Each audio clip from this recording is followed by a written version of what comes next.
Bank licence cancel. RBI ने इस bank की मान्यता किया रद्द। पैसा कहीं आपका भी खाता तो नहीं? चेक करें। जुलाई 21, 2025। एक स्वर्ण विजय के भाव से इस सत्र के दरमियान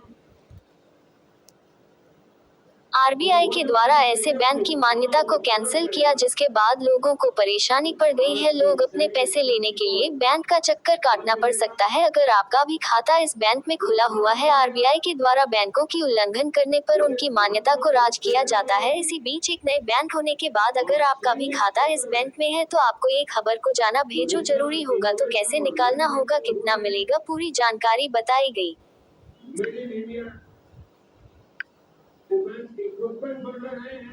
हेल्थ लाइफ इन टबू। उसको भी फल मिलेगा। इस बैंक का मान्यता हुआ रद्द। रिजर्व बैंक ऑफ इंडिया अन्य आरबीआई की तरह से एक बैंक के खिलाफ हो सकता है। ऐसा लिया गया है नियमों को मूल्यांकन करने के कारण उसका लाइसेंस प्राप्त कर दिया गया है। केंद्रीय बैंक का नया फैसला लेते हुए बताया कि बैंक का फाइनेंशियल स्थिति अच्छा नहीं था और बैंक खाता धारों से पूरा पैसा स्थिति में नहीं थी, जिसके कारण रिजर्व बैंक ऑफ इंडिया कार्रवाई करते हुए महाराष्ट्र के जयप्रकाश नारायण सहकारी बैंक बसंत नगर बैंक पर कार्रवाई किया है। बैंक का लाइसेंस इस महीने रद्द कर दिया गया है। 5 लाख तक पैसा मिलेगा वापस। आपको बता दें कि जो भी लोग खाता इस बैंक में यानी जयप्रकाश नारायण नगरी सहकारी बैंक बसंत नगर में है, उन्हें आरबीआई ने महाराष्ट्र के commissioner of operation and register cooperative society को निर्देश दिया है बैंक को बंद करके डिटेक्टर नियुक्त कर दिया जाए। WhatsApp join group.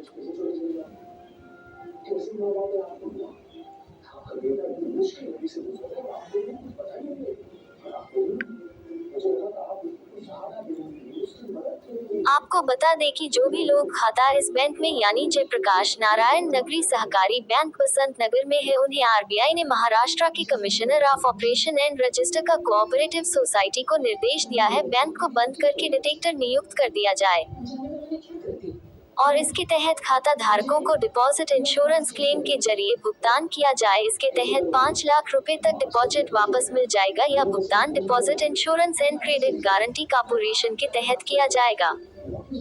99.78 भेज दी अकाउंट होल्डर को मिलेगा पूरा पैसा वापस। आरबीआई के द्वारा कहा गया है कि यह बैंक खाता धारकों को पैसा 99.78% थे होल्डर को पैसा को रिटर्न किया जाएगा। जब प्रकाश नारायण नगरी सहकारी बैंक के पास परिचालक के लिए रकम नहीं है, साथ में कमाई का कोई रास्ता नहीं है, इसी वजह से यह बैंक की मान्यता को कैंसिल कर दिया गया है और इस बैंक से लोगों को काफी नुकसान हो सकता था, इसलिए इसकी बैंकिंग सेवाएं भी बंद कर दिया गया है।